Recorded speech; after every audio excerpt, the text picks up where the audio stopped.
Lord, prepare me to be a sanctuary, pure and holy, tried and true, with thanksgiving. Father God, I can never thank you enough for using me in the way that you did in the last 10 days. I couldn't have done it without you. You're tried and true. Lord, prepare me. Lord, prepare. Lord, prepare me to be a sanctuary. To be a sanctuary. Pure and holy. Pure and holy. Tried and true. With thanksgiving. With thanksgiving. I'll be a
Hello, everybody. Thank you so much for all the prayers, the financial blessings, and everything you did to help us out. Perry is home. Yay! Thank you. And business as usual. And he has a few words to say as well. Thank you so much. Quite a few words, actually.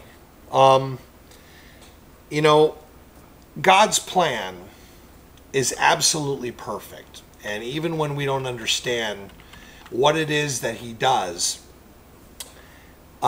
we have to understand that he's faithful. There's a passage in Isaiah in chapter 45 that says that men may know from the rising to the setting of the sun that I am the Lord and there is no other. He creates light, he creates darkness, he creates well-being, and he creates calamity.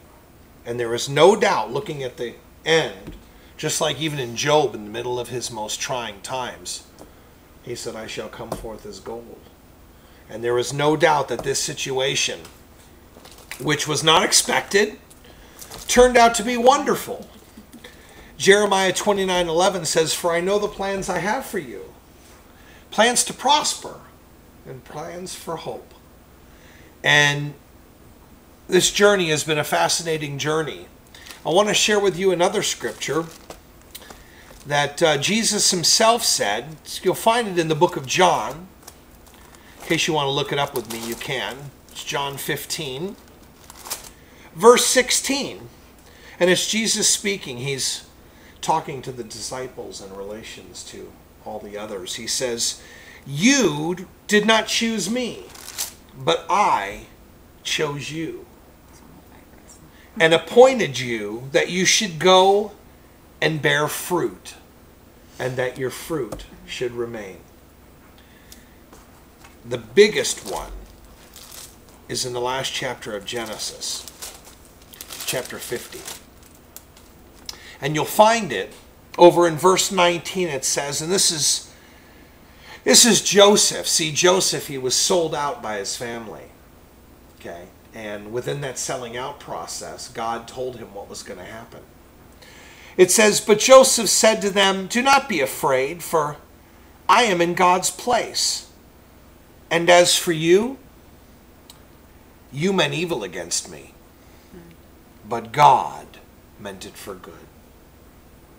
And that is the hope that we live in.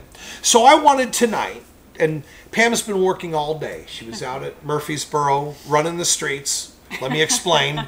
She's got a paper route that she does for Southern Humor. And she's been out working all day. And when she came home and I told her what we were doing, I'm sure there were some other things that maybe she wanted to do. But when she understood and I showed her the intro part that you just saw, she knew that this was really important, because there are a lot of people out there who want to believe in God. Not only believe in God, but believe God. And many have watched some incredible things happen. But I wanted to share with you, and even you, because we haven't really spent much time talking about this. No. And so this is almost as new for you as it is for those who are watching. So just know that, first of all, for those that gave financially, you didn't have to. But the Lord led you to, and I'm thankful and I'm grateful for you. And I know the Lord is going to bless you for your faithfulness. I know that your investment that you made into our family was well worth it. And that we know that God is going to get the glory for all of this. Allow me to start with the courtroom scene. That one's good. The courtroom scene actually began back in November of 2014 when I got a phone call from my former wife asking if I was going to be in court. I never got any papers. So when we arrived at court, the judge was talking about what happened, and after hearing what was going on, I told him that I was starting a new business and it was going a little slower than I planned, but that we were making payments. They just weren't big ones, and we were hopeful that they would be bigger. And he said, well, didn't they, and because he originally, I told him that I was never served any papers, and he told the state, he said, what, do I got to do your job too? And so they never served papers. So he said to me, he said, look, he said, your business isn't very profitable, but you better get it there. So by the time we get back to court, I don't have to throw you in jail. I said, I understand. And so months went by, and I finally got paperwork for April 22nd, which was, I don't know, 10 days ago, 11 days ago now. And we went into court, and for the first session at 9 o'clock, we never saw anyone. But when we came back for the second one, it was only us. There was no one else in the courtroom but my former wife, the state, the judge, and you and I. And I said to him, I said, Your Honor, when we were here in November, I told you that my business was growing and that we would be increasing in the payments, which I tripled them. I said, I'm still not where I need to be. I said, I'm trying. I got a lot of new clients coming aboard and things are looking good. He said, well, I can definitely see that. He said, but I've got a challenge. I've got two things I can do. Either one, I can send you home and we can come back, or I can put you in jail for 120 days. And he then asked my former wife which one she wanted, and she chose to have me go to jail. And as much as initially I was surprised and a little disappointed, because God loves us so much and I knew that he had a plan, I had to trust him, because see, there isn't anybody who's in an authoritative position if God doesn't put him there. And so for that situation to happen, it had to be God ordained, and we knew that. So we were already prepared if that was the worst case what to do, and although it isn't what we wanted, it's what happened. And so I was never in handcuffs, not one moment. Didn't ever see you in handcuffs. Yeah, you never saw me. Well, you did see. No, you never saw me in didn't the see orange you in jumpsuit. orange either. Which, by the way, Brandon, thanks for calling me Pumpkin Man or whatever he said. Whatever the heck. Did he do that? He called me the Great Pumpkin. That's just not even right. But anyway, I love you anyway, bro. It's good. Thank you for all your help and all that you did, and thank everybody in there for me. But anyway, they took me off, and just to let you know, from the very beginning, I knew I was going to write down blessings. I knew that he wanted me to keep track. And so I actually ended up with 49 blessings that were written down, and I'm going to go through these because they all have a very important message to them. And then, of course, I also ended up with 23 prayer requests while I was in there. Not a coincidence, I'm sure. But starting with the first one, when I first got there, I was in intake for about 5 hours, and that's the holding cell with 4 other guys. And within the 4 guys there, 2 of them were obviously very on drugs. One of them was, and the other one was so drunk he was falling out of the chair or off the concrete that was there. The other guy who was under, he was passed out totally. And then there were 2 other guys, one guy who was in front of me who was sober but just mad, and the guy that was directly next to me, his wife was in the prison cell next to him. And so, and I'll get into those 2 as we go down here because it's pretty intense. But let me go back to the guy that was across from me who was completely passed out. He was out. I mean, snoring out. He wasn't moving. I didn't even know if he was breathing, but he was there anyway. The guy next to me, whose wife was in the because I could look where I was sitting. Actually, the door was here. You could look through the window, and she was giving him signals. And they were talking. He's like, "It's okay. It'll be fine," And she's like, I don't know, because she stole from Walmart, and he was there and was trying to help her. He was already on probation, so he caught him too, and so he was in there because of her. But anyway, they were going back and forth, and she was freaking out. I'm trying to calm him down, and it's okay, brother, you'll be fine. And he was saying the words I was saying to her to calm her down, and there was this thing going on. And anyway, so he sits down. He says, "Man," he says, "thank you for all your encouragement." He said, "I don't know why it's so easy to talk to you," he said, "but for some reason," he said, "you're just really easy to talk to." And I went over and I whispered in the ear. I said, "I'm a preacher," but not that low. I did it. I'm a preacher because I didn't want everybody to judge me and go, "Oh, there's a preacher in prison." Not that they ever heard of the Apostle Paul before, but anyway. Right. But so I told him that, and I don't know. A couple hours later, the passed out guy in front wakes up, the long-haired dude. He gets up. He's all like panicky. Yeah, he's freaking out. He goes, "I just had a dream that there's a preacher in jail with us." Oh, my goodness. And the guy across the way looks at me, and I look at him, and the drunk guy gets up for a second, and he looks around, and the guy next to me goes, and we all laughed. And so that first thing I wrote down was the dream. And so anyway, let me move on to this couple. This couple were, they've been married. She's been in jail more than he has. They have children with the grandma. And it was, I was able to really encourage them both. So there was kind of marriage counseling going. I was throwing symbols that way to her. She was in. So anyway, it all worked out good there. But after intake, I was in intake for a while. It was time to get me in my orange clothes. And I knew that, I'm a pretty big guy, so I knew that there was a chance that things wouldn't fit, So I ended up, they gave me clothes, and the pants were 2 sizes too small. I looked like I was a ballet dancer, in orange. I mean, it was brutal. I mean, if I would have sat down and then a hole in my back, not a good place to have a hole in your pants. So next thing I know, I'm like, I came out, I said, guys, this is a problem. We don't have anything else, they said. I'm like, you're kidding, right? So I tried to sit in intake, and finally I'm knocking on the window. I said, come here. I said, I can't do this for 120 days. He said, well, I don't know what to tell you. And all of a sudden this woman comes through and she says, hey, I found a pair. And they fit perfectly. So that was the second blessing I got. The third one had to do with all these roommates and the conversations between them, because once they found out I was a preacher, all of a sudden it was like, forgive me, Father, for I have sinned. They start confessing all these things. And we're talking about the Bible, and I'm sharing the Lord. And I mean, it was such a blessing. So after intake, they moved me upstairs to my cell, and I get to my cellmate. And but before I got to my cellmate, the shoes that they gave me were 2 sizes too small. So my heels were hanging over the edge, you know. And I'm just like, this is, and I stay on no other shoes besides that. And they checked. So I'm like, okay, Lord, I guess here's my suffering, you know. And so I'm walking, and the back of a clog, or the Crocs, is hard plastic. So that's digging in the bottom of my foot every time I walk. I'm like, this is not even right.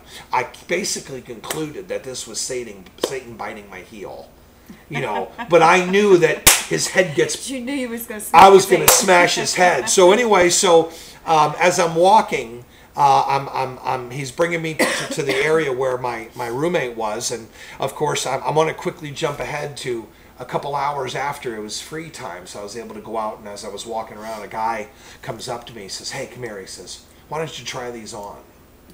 And they were too big for him. Oh. They fit me perfect. And my shoes fit him perfectly. But on the front of his shoes, there were these S's. You know, the old, if you do 3 lines, yes, and you do those, that was my name for Selter when I was banging and doing all my junk. So that was on the front of them, and I'm like, I hear your point. So that means I have to turn on my attitude, which I know a lot of you don't know I have, and it's really someone she's never seen before. So just to jump to the end, when I saw you, as I was walking down, I was trying to fix my eyebrows because I had to keep this look. And that's not the look you're used to. No. But anyway, and that's what got me through a lot of these 10 days. But anyway, as I'm going in, and on that first break, all of a sudden, someone comes into me and bumps me. And I'm like, oh, here we go. Oh. And I turn around, and it's Graham, James Graham. And James Graham used to be friends with Kaya. And he's like, what are you doing here? I said, what are you doing here, man? And no judgment, just asking. We were laughing that we were both in at the same time, and all was well. But anyway, so I get back to my cell after the break is over, and not knowing that I'm going to spend 21 hours in here with my roommate. So I go into my roommate, and he comes in, and I sit down, and I start reading the Bible. And we don't say a word at first, because there's that kind of uncomfortable silence, like, okay, you're new, you've been here, I'm new, I don't know you, so whoever speaks first wins. I mean, there was no, and anyway, he was kind of sleeping anyway, so come to find out, he wakes up, and I'm reading the Bible, and he says, what are you in for? And I told him, I said, child support, da-da-da, and he said, oh, that's pretty common. We start talking, and he says, you a preacher? I said, yep. He said, oh. He said, I just gave my life to Christ 2 days ago. I said, imagine that. I said, now you're stuck with me 21 hours a day. And he says, how well do you know that Bible? I said, God has been working me hard for the last 10 years with this thing. I said, I know. He said, well, let's talk about this. And anyway, we just go from ding to ding, and you know me, I'm doing illustrations on whatever paper I can find, the back of books, anything. Yeah. I mean, we're bouncing all night long. And come to find out, I'm getting tired, because it's mentally draining on me. And all of a sudden, a guy comes under, psst, comes over, and my roommate goes up to the door, and he says, yeah, give me a quarter for a half, and all this kind of stuff. I'm like, what is this guy talking about? I thought he was bringing drugs in our cell. And I'm like, that's the last thing I need. Next thing you know, you hear Cheech and Chong music. I'm going, and the Lord said trees are good, man. And I just wasn't going to get into all that. But anyway, he was getting coffee. And this was called Billy something. Not Billy Bob. Anyway, it was a coffee that strong. And I mean, I took one. He shared right away his coffee with me and gave me a cup of coffee. That I'm like, let's go, man. Isaiah 45, 5 through 7, and we went all night, no sleep, and that coffee was the best, and no sugar. Oh my goodness. So immediately I'm like, where's my Splenda? Where's my Splenda, man? You know, and there ain't no Splenda in here. So I just had to man up. You know, if you could have been there, you could have put your finger and it would have made it sweet. But you weren't there. I just had him. So anyway, and we'll just call him Brian. Brian was a great guy. But anyway, he was going through some marital issues and things. Anyway, we got done, I don't know, at like 2 o'clock in the morning, you know, and so I'm like, I'm ready to lay down. I lay down on this metal bed with a mat that had a big tear in the bottom with material coming out of it. I'm shoving everything in and it's just flat, and I'm like, my back. In case you know, I had back surgery like 4 years ago, so I knew this was bad. But he graced my whole back through all of this, and that was another blessing I wrote down. Of course, there was the coffee. Come to find out, in the morning, which breakfast was at 3:30 in the morning. Oh, so I finally lay down, and all of a sudden, clink. You know what I said to the guy? I said, sir, can we get doors that go, psst? That'd be so much easier. Not this, you hear the gears, and then slam, they slam it hard. I'm like, God, can you guys not slam the door? But it doesn't close unless you slam it. But anyway, so breakfast comes, we have breakfast, and thank God, I was starving. I ate it in like 5.4 seconds and started eating the tray, and he said, you're not supposed to eat that. I'm like, but I'm really hungry. And so anyway, lunchtime comes. I said, what's for lunch? He said, peanut butter and jelly. Oh, man. Now, if you don't know, I hate peanut butter and jelly. I love jelly, hate peanut butter. I'm like, oh no, this is not good. You knew that was coming though. Yeah, but you already talked to me about that. But what I meant, well, yeah, but at this first day, I didn't talk to you yet. I didn't talk to you till like the third day, I think. No, before you used to hope they don't give me peanut butter. Yeah, and they did for lunch. Every other day was peanut butter. So anyway, but what I didn't mention is my bunk, he was on the bottom. I had to go up on top. Could you imagine me climbing up? After 3 times, he said, I can't watch you do that anymore, man. That looks painful. He said, I'll trade you your peanut butter sandwiches for a bottom bunk. I said, sold to the man with the blue shirt. I'm like, done, because my fat butt ain't getting up there again. Well, you couldn't eat the peanut butter anyway. I couldn't. May as well. But I never concluded. What do I get for lunch then? Nothing. Nothing. Here's a little bean for breakfast. Here's a bean for dinner. And you starve at lunch. I'm like, this is going to be a great diet. So anyway, that took place. Now, in the meantime also, when I got my clothes, they took my original underwear. So there was no underwear and no socks. He says, well, I'll give you this pair.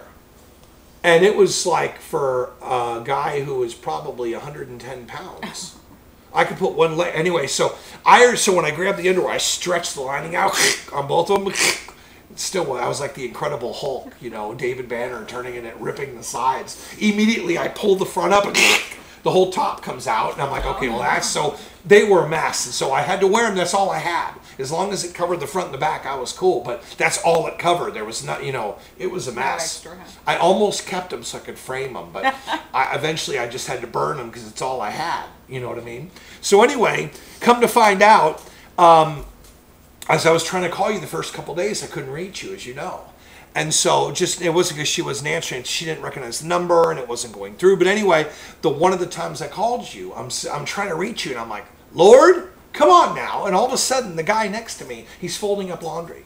And he puts up these big pair of boxers. But they were flat. They were the thermal, not regular boxers. And he's big. He looks at the underwear. He looks at me. He looks at the underwear. I look at him. I look at the underwear. He looks at me. And I said, and I didn't say a word. He threw them. He said, here you go. I hope they fit.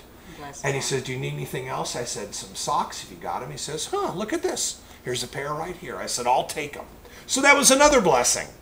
And again, I did write all this down. Now, normally, whenever you get a pin, see, I was able to, you get one phone call. And it's only like 20 seconds. And so I want to jump to that because that was a really funny phone call. Because the moment you answered, you said, I'm so sorry I haven't gotten your calls. I said, shh. And that was about it. I said, shh. It was 20 seconds. I love you. Figure out visitation.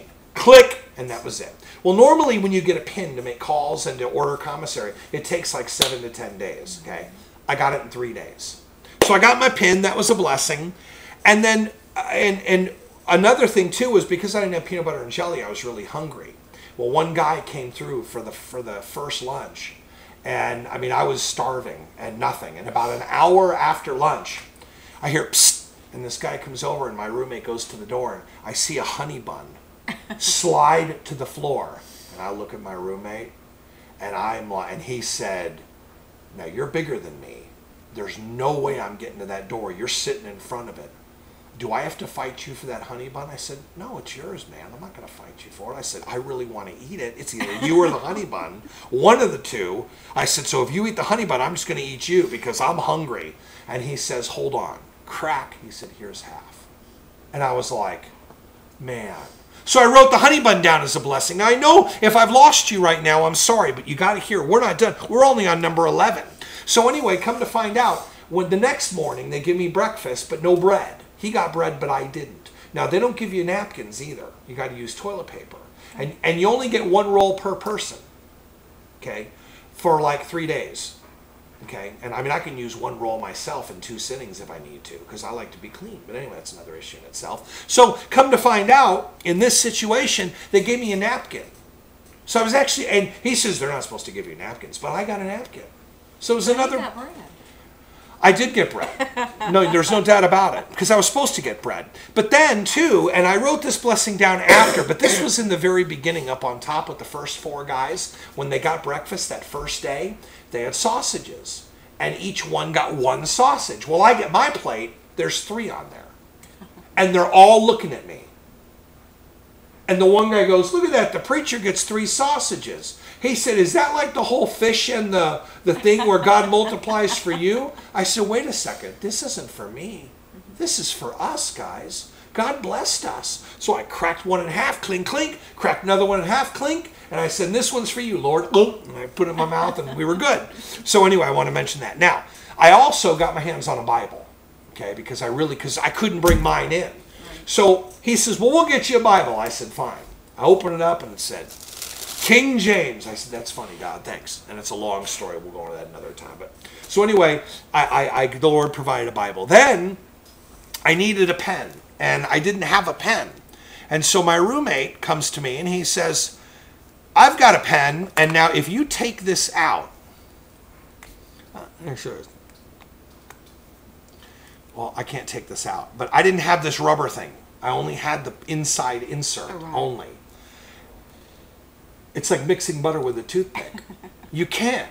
So anyway, but I did get a pen. So I was using this for a while, and the notes were atrocious, because when you've got a table that has all the graffiti scratch in it, it doesn't write very well.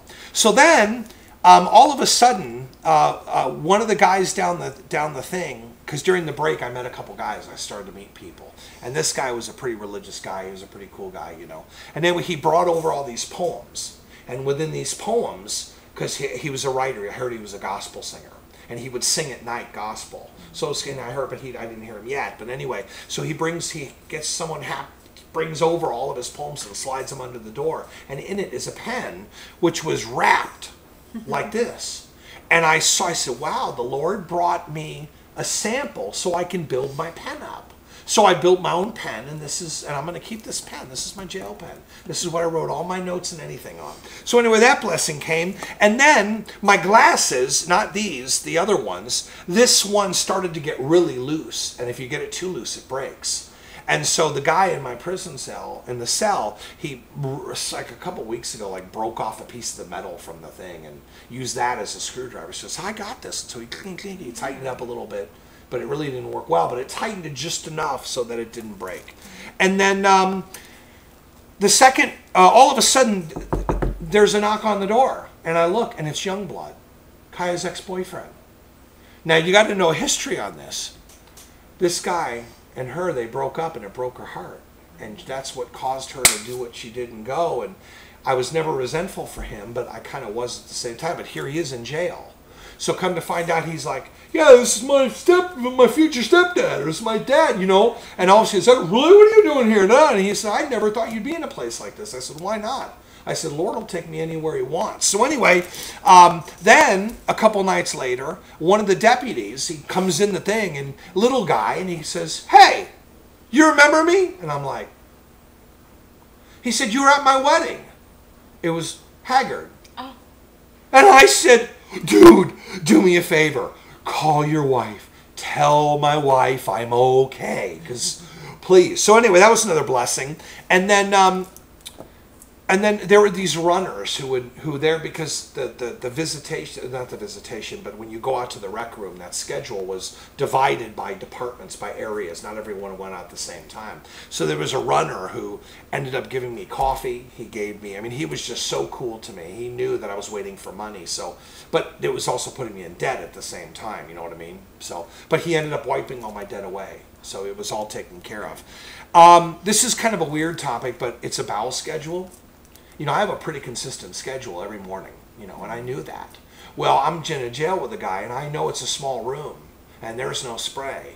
And so there was kind of a rule that you had to go outside on your break. So 21 hours, and I don't get a big warning schedule. Well, God completely took care of my whole schedule perfectly till I got home, and then it was like, whoa. Mm-hmm. But now, the next one was my roommate was a builder. He's actually a builder. That's what he does. And so he was to help me construct the pen, and we were going to design a little entertainment center. So I started collecting cardboard from the milk jugs, and I had a big, huge stack because we were going to build an entertainment center for me to put all my papers and all my notes, because he says, you're kind of a cluttery guy. You got a lot of stuff. I said, well, I do. I can't help it. I got to collect all this stuff, and you need wrappers, because if they're going to pass you like a peanut butter jelly sandwich or a tuna sandwich, for an example, you don't want to slide it under the door. That's nasty. So you need a bag. So I had bags and Top Ramen bags. You can put them in and put them under, and they put them back so they don't get dirty. But everything tastes like Top Ramen. But who cares at that point, because it's flavor. But anyway, so that situation took place. And another thing was, there was, it was kind of funny because I think some of the guys thought I was Catholic. There was a crack in the door on both sides, and they talked through the crack. So through the crack of the door, I'd hear, psst, preacher. And I'd get up. I mean, I maybe would sleep an hour, 20 minutes if that, you know. I'd get up because I was there to work, not to sleep and rest. These guys were sleeping 15, 16 hours a day.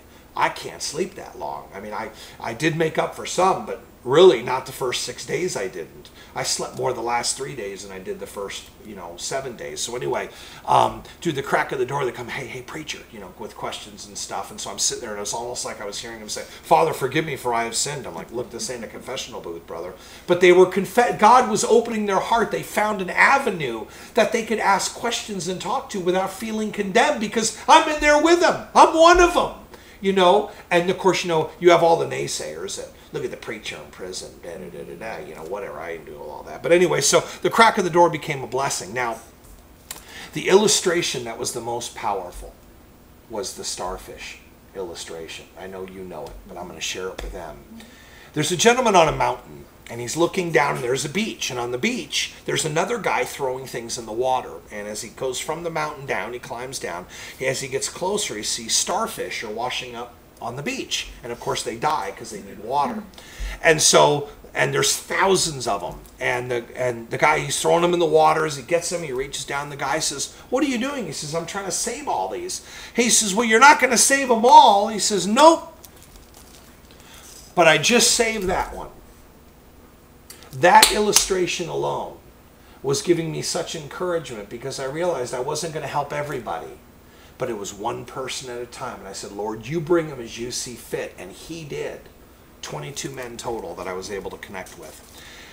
So then there's something that I wrote down called the window of truth. This is the window where guys were talking through the window, but I could still hear them. So I finally got an idea, because as you guys know on Facebook, I post scriptures every day. So I all of a sudden began writing on a piece of paper. And in this little window, I started to put scriptures up in the window. So as they were walking by, they'd, oh, thanks, and they'd read it, and they'd move on. So I have a picture that I scanned that I'm going to show right now, but you'll see in your version. And in the window, I had one going that way and one going that way. And each day I'd switch them out. I had like 15 of them that I wrote that I would just, switch them out. And so that became the window of truth. And then another blessing was there was a barber there. So I was able to get my beard trimmed. And that was that's how I got the name Big Dog, because his name was Big Phil. until he met me. He was still Big Phil, but I said, okay, Phil, thanks. He said, Big Phil. I said, no, Big. No, I said, no, Phil, I'm big. You're not big. So I said, I'm big. So he said, no, you're Big Dog. He said, we're just going to call you Big Dog Preacher. I said, okay, fine. So I got the name Big Dog Preacher while I was in jail. So, but anyway, he took care of my beard, and that was a blessing. And then the other one was Revelation. See, because I in my rap name was Rev, I wanted them to call me Rev. They didn't. They called me Preacher. But I wanted them to call Rev, and so I figured Rev, and I knew I had 120 days. And so you know me with numbers. I said, oh, Rev 120. So I went to Revelation, and what I thought was 120 wasn't, because again, King James, small font, I just, so I ended up going to 220. And when I read 220, let me read it. It says, but I have this against you, that you tolerate the woman Jezebel, who calls herself a prophetess, and she teaches and leads my bondservants astray, so that they commit acts of immorality and eat things sacrificed to idols. How we can relate to that today is women who don't want their spouses to be pastors.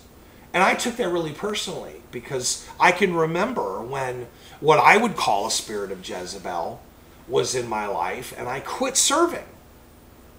Because again, and this is kind of personal, because I can't blame. I'm in there for child support because I have children with my former wife. But my former wife, she married a drummer. She didn't marry a pastor. She didn't want that lifestyle. So it became clear that even though I was in the situation I am, I couldn't be bitter at her for the decision she made, because it was ordained by God. He allowed it. So then I was trying to deal with that situation, and I realized that, something? God's got this. I'm just going to chill. So that was a blessing on that. And then about 3 or 4 days in, one of the guys, there was a little Hispanic dude named Chico. He was probably, he came up to maybe here on me. He was a tiny little guy. And there was another guy named Mike, Youngblood's friend. And I gave Mike a scripture. And Chico's over to the right, and he comes up. He says, hey, man. He says, can I get some of those scriptures, Mom? I said, absolutely. What's your name? He said, Chico.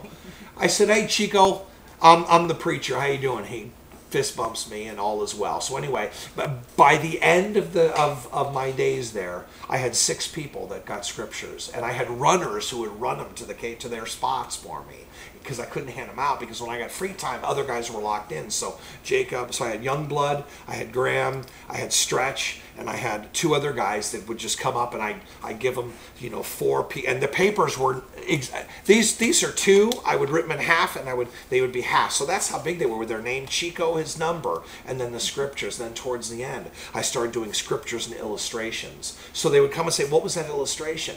And then I could explain the illustration.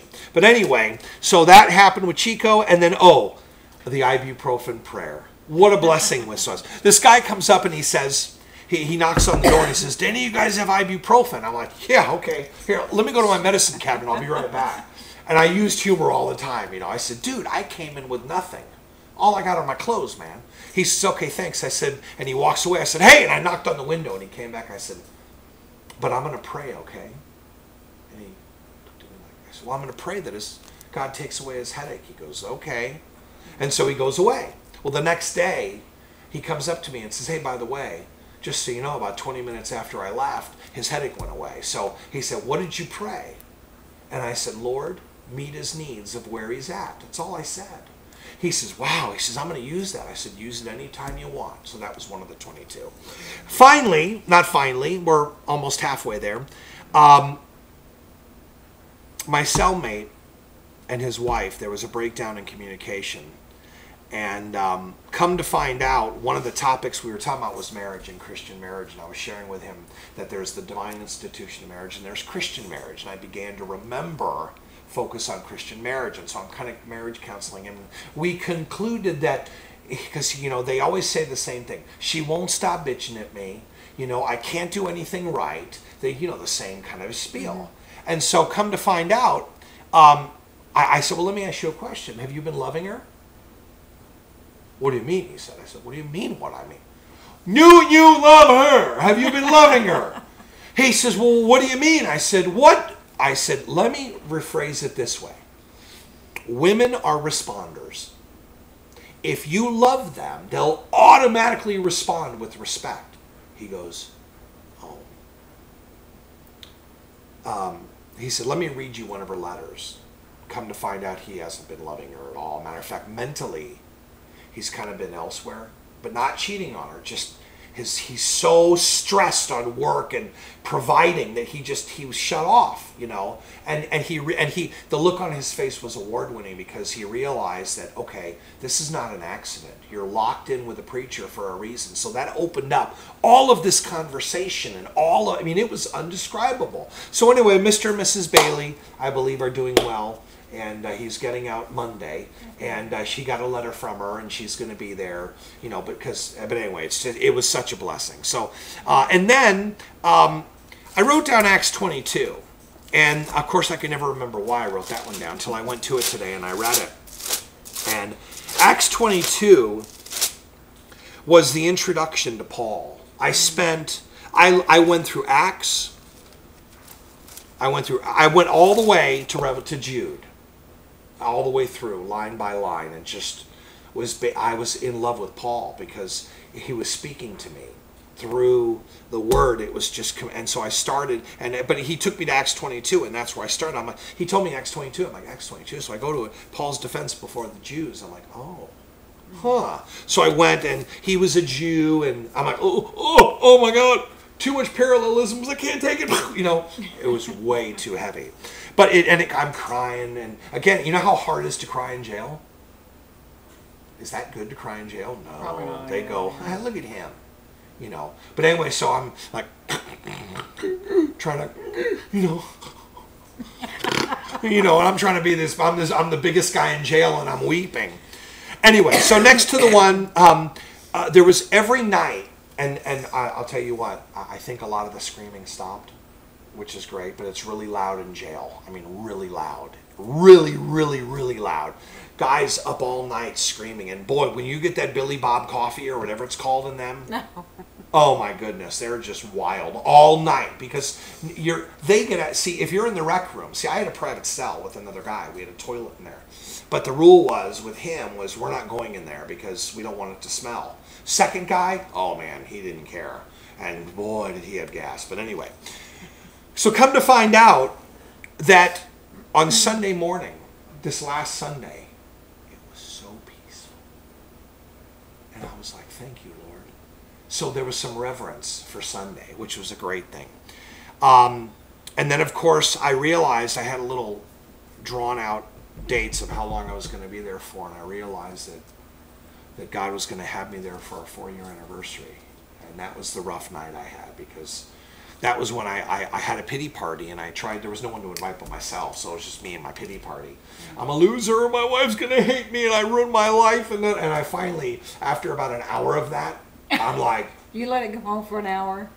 You have to understand, that was after Sunday. Wednesday, Thursday, Friday, Saturday, Sunday. It was like Sunday night that it really hit. And that's when I wrote you that letter that, you know, I'll burn now because it's just so negative. No, you won't. I know, but it's just not me. Well, it is me, but it wasn't me. It was the other me. It was me number 3.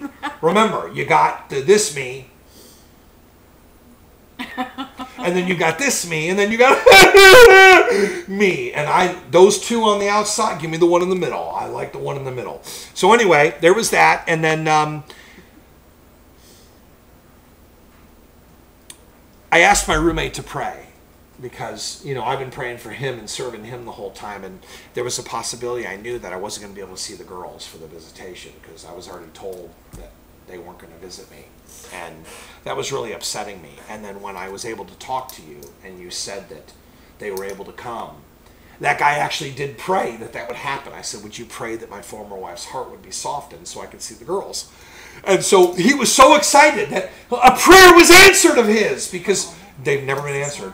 You know, but although he has, That gives him encouragement. Too. It gave him huge encouragement. And I'll tell you what, I think that prayer alone, even though we spent I don't know how many hours in the Bible, that was the one thing that really got him because he could do something for me. But that man gave me coffee.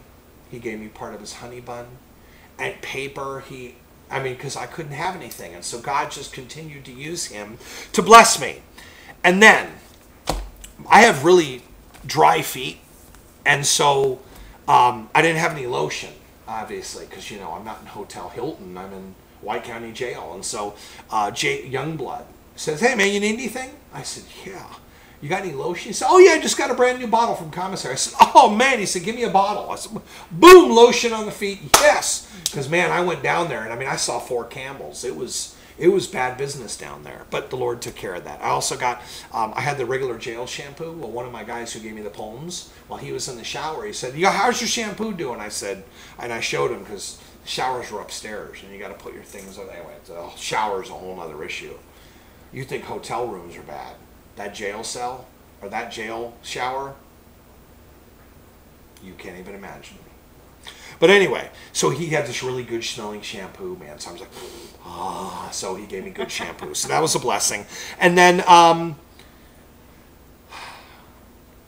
my roommate, all of a sudden, come to find out, he says, we're moving in. So Brian's gone. He goes to the rec room. So I don't know who I'm getting next. So this little dude comes in. He's like a little spitfire. He's pissed about something, and I don't know what. I have no idea, but he's mad. And so he's pacing back and forth, and what are you in for? And I'm like, beating up a little guy. He said, what? I said, I'm just kidding, bro. I said, I'm a preacher. He goes, you're what? I just said, it's like it's nothing. But to him, it was like, freeze up, you know. Anyway, come to find, he was only in the room 6 minutes until I got to go to break. So I go to break, and I'm on the phone, I'm talking to you, and everything is fine. And next thing we know, there's a fight between him and another guy. And the backstory to that fight was they had the same old lady. And anyway, and that's a whole nother backstory that I can't get into. But there was one story I forgot to tell you that was in a couple days before that. A guy, he slit his wrist in the middle of the thing because his old lady left him. And so, I mean, and that was pretty intense. But anyway, so these two got in a fight. So now I have no roommate again. And then the weirdest thing happens. I get a roommate. One of the guys that was fighting was this little dude, big. I mean, he looked like he was like part of the Satan's Disciple biker gang. You know, shaved head, tattoos. He had old school on the back of his head. Voice, and just kind of looked, you know, he was little, but he looked like he could hold his own, you know. And so I'm like, okay, here goes another wacko. I mean, I didn't know anybody from anybody. So I'm like, so he walks in and he says, before you ask me what I'm in for, here's my sheet, read it. I read it, I look, and it says, Pruitt. I said, do you know Jeff and Karen? He says, yeah, Jeff's my brother. I said, dude, my name is Perry Hartman. He said, you're the preacher. He said, Jeff helped you open your church, didn't he? I said, he did. He said, I was supposed to go there, but I didn't want to help you, but now, uh-oh. I said, no, it's all good, brother. The Lord knew you were going to be here. And for whatever reason, he kept that. So anyway, come to find out, it's his brother. So anyway, that was and man, talk about somebody who's got a huge heart. Half of everything he got, he gave to me. Half of, and I mean, and it was, and I hope I'm to the good part, to the one part that I really want to talk about. No, I'm not yet, because that didn't happen yet. Let me go to the next guy. I call him the IED guy. The IED guy. The reason why I call him an IED, he's got these scars in the back of his head. Come to find out, he was in the military. He served, and he was in a truck that got blew up, and so that was from the back of his head. But he was in there anyway. This guy, he could not get a hold. He was the one who I told you to send the text message about his wife if she's got pregnant or not. Same guy. Well, he never reached her. He couldn't reach her, so he needed some minutes. Well, all I had was what you sent, and I could transfer that to minutes. So I gave him a minute, and he was just so thankful. He still didn't find out. She wasn't going to tell him until he got out because, yeah. Oh, she's not? Oh. Well, they got kids anyway. But anyway, at least now I know. Okay. I'm sorry, IED guy. Can't remember your name. That's terrible. And I was able to trade phone times for that. Now, The Wastelands, the Stephen King book. Come to find out, my roommate, he liked reading. But he actually liked hearing, not reading, and I didn't know this. So he starts reading out loud the Stephen King book. And this, you remember Insidious, that movie with all the in and out, very confusing. Well, this book was worse than that. I mean, we're talking multiple voices, all kinds of stuff. So anyway, I found out that in reading to him, it was calming him. Well, one night he finally fell asleep, and I kept reading. And when I stopped reading, he woke up. So I kept reading, and I must have read for 2.5 hours. And I was not interested, but at the same time, I was able to get my mind off of my things onto the Stephen King book, which I really wasn't interested in. But that was a huge blessing. The good news is there's only a few to go. No, there's actually only one to go. And that has to do with Psalm 23. The night before I got out, my break before that day before, some guy came up to me and said, "Why do you walk around with that Bible?" I said, "Well, because one, it holds my bags because if anyone wants to give me coffee or something, if the Lord's going to bless me, I got to put it in something because I can't get to my cell for a while, so I keep that in there." But I kept everything else. I said, but really I have it because if anybody has a question about the Bible, then I can share it with them, you know. And he says, "Well, there are some guys here who are offended by that." I said, "And?" He says, "Well, tomorrow, bring a different book. I suggest you do that." And I'm like, Really? "Why?" He said, "Well, first of all, you're a preacher and you shouldn't be here." I said, "Really?" I said, "I'm not perfect."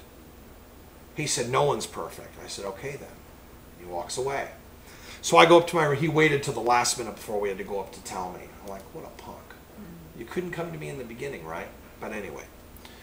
So I go to my room and I'm thinking, and this is the night before I'm out. So I knew I was going to be out at like 7 o'clock. And so the whole night I didn't sleep very well because I'm thinking, what do I do? You know, because if you get in a fight in prison, in jail, you lose your visitation, you lose everything. And I wasn't going to lose that because I really wanted that.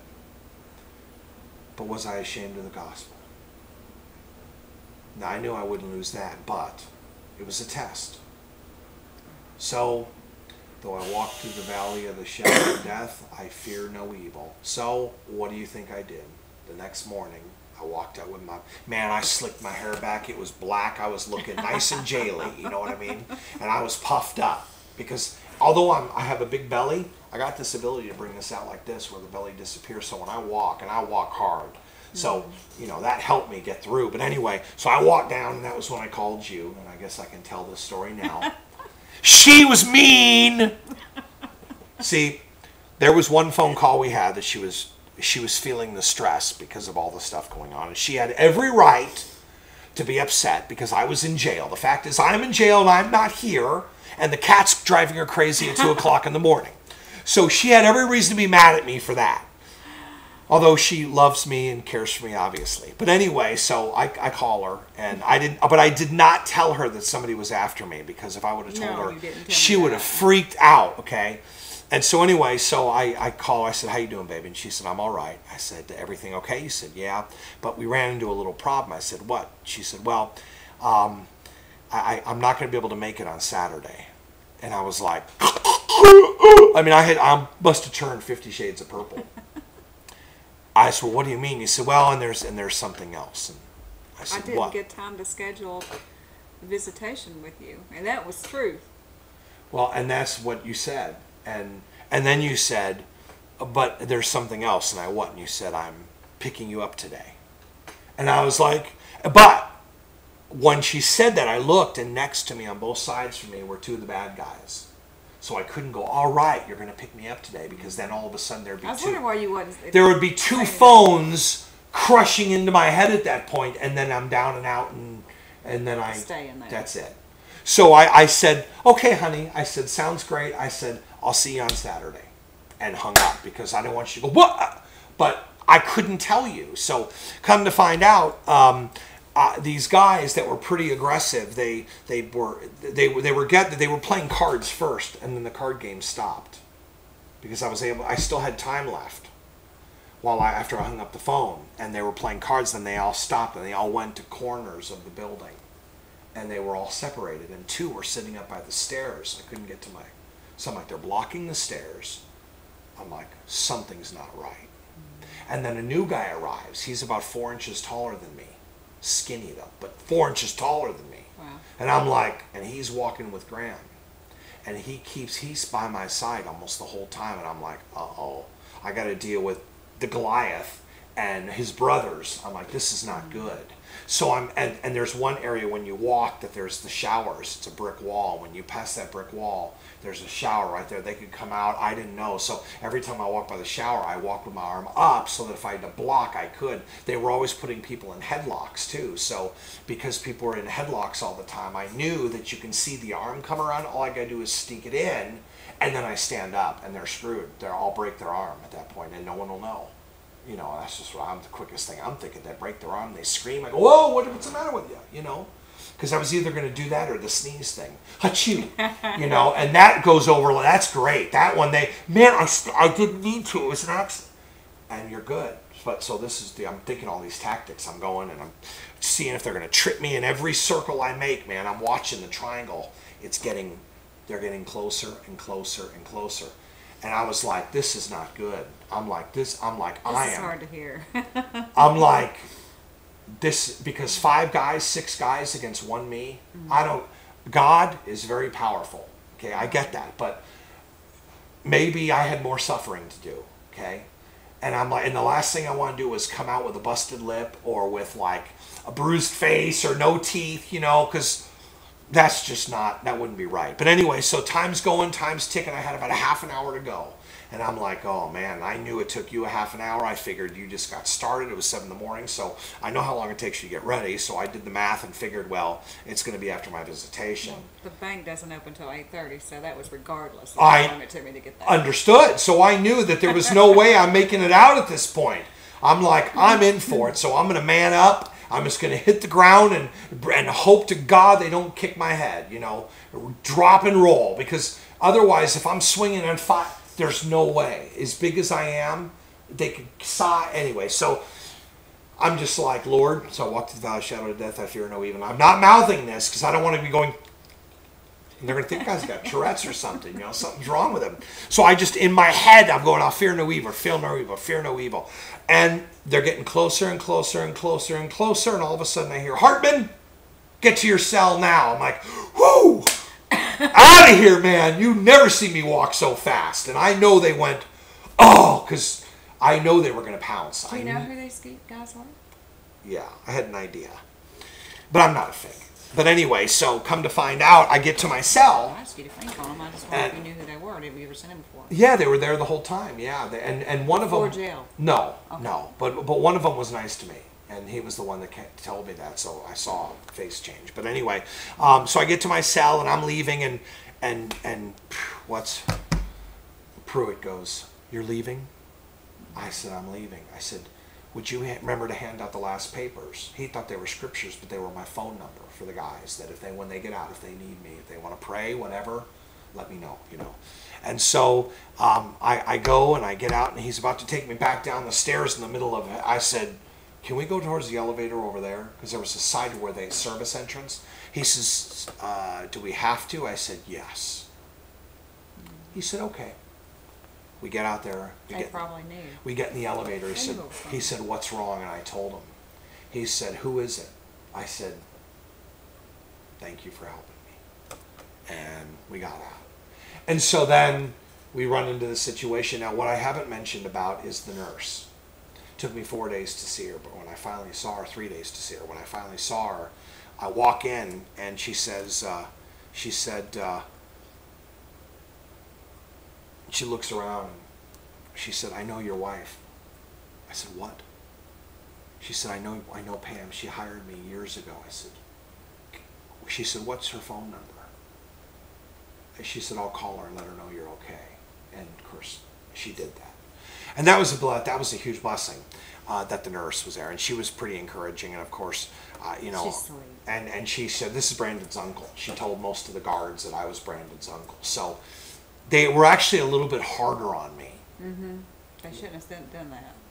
No, but what if they were nice to me? Then why are they nice to the preacher? Well, because he's a man of God. No, so I didn't want. So anyway, they were kind of rough on me, but whatever. But anyway, we get out. I find out and I'm going through all the paperwork, and oh man, when I saw my underwear, I wore those one pair of underwear 10 days straight. I'm sorry. The good news is there was laundry twice. So, but still, because they were thermal. So that's like, the thermal is kind of has a grade to it, that my thighs and all the walking, we're talking, Las Vegas here. It's bad. I mean, it was rough. When I got my underwear on, I was so happy. I got my clothes on. I'm like, yes. And then, so as I'm walking out, I of course had to change my face, because I knew I didn't want to come out as I was. And I came out and we saw each other. And after looking at my roommates for 10 days and seeing you, it was like, oh my God, there's heaven. And I wrapped my arms around you and we hugged for, I don't know, 1 minute and 30 seconds, something like that. And when we stopped hugging, I look and Tank's crying, the nurse is crying, everyone's crying. Even I think Jan was even crying. I'm telling you, it was, so anyway, so that is the story. And I'm sorry for taking so long. For those of you that have an attention span like a flea, you could have hung up already, but it wasn't for you anyway, so what are you going to do? But those that stuck in, you're blessed by the story.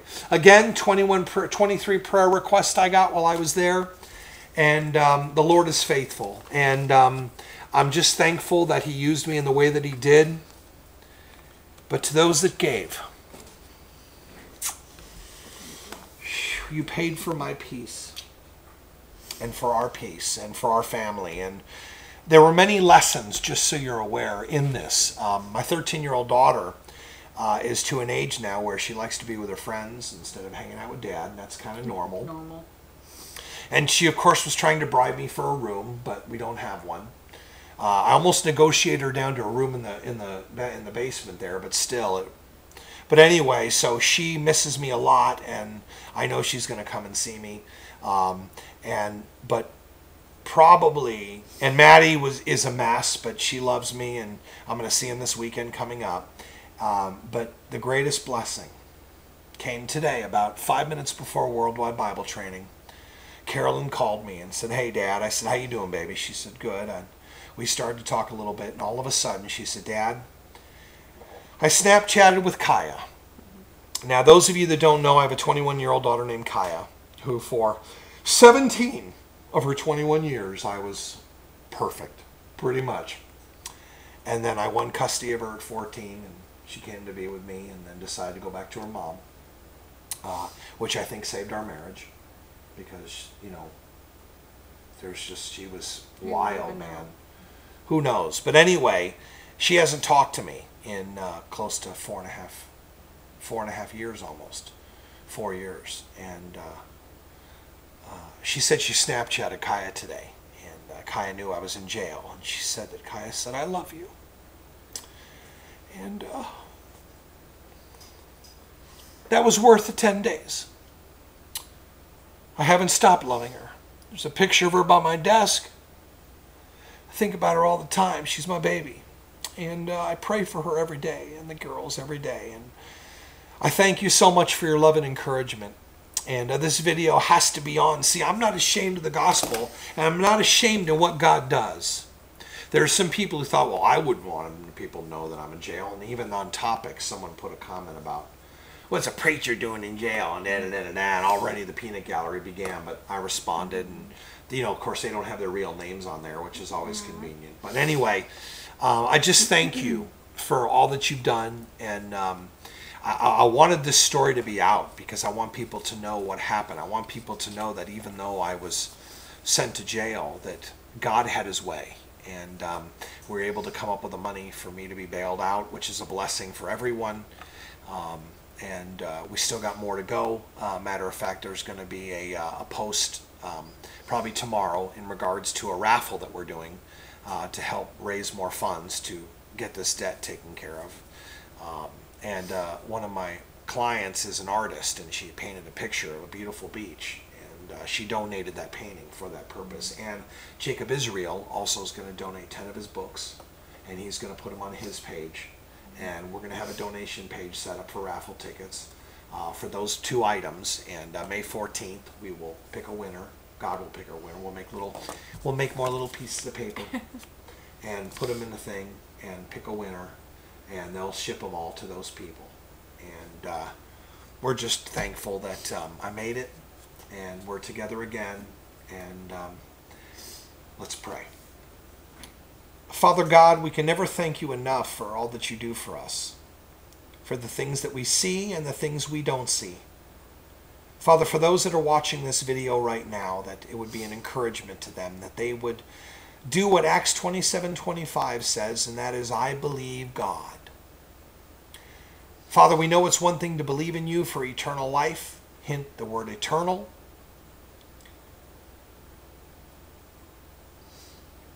You never leave us. You never forsake us.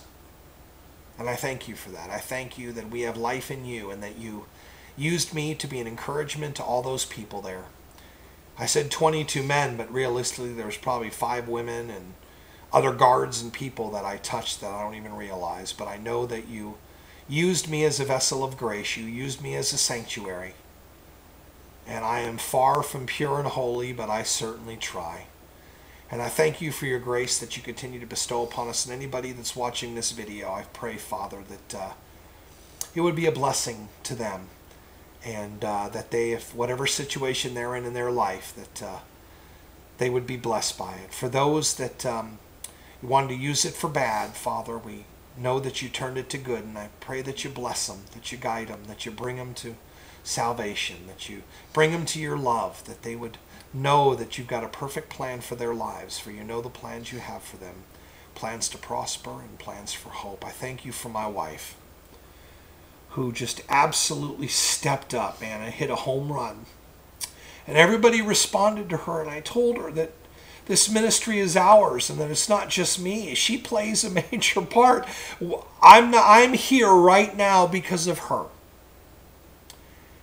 And that you used her, Father, to reach so many. And Father, just thank you so much for this time. And we love you and we look forward to the future. And we know that you're going to work anything out that comes our way to good. And we give our lives to you and let you know how much we love you and how much we thank you for all that you do for us. And we love you so much. And we ask these things in Christ's name. Amen. You have anything else? That's it? Thank you, guys. May the Lord continue to bless and guide you each and every day. And if you need anything, 931-808-0459 on Facebook. Email is perry@perryhartman.com. If you are looking for any wonderful Bible teaching, you can go to YouTube and go do a search for Worldwide Bible Church. We got over 250 hours of Bible teaching on there, with another about 250 to go as we get to it. As we get to it, the Lord knows. Thank you so much. And if my children are watching this, guys, let the Lord use you. That's why you were created. Thank you so much. We love you. Bye-bye.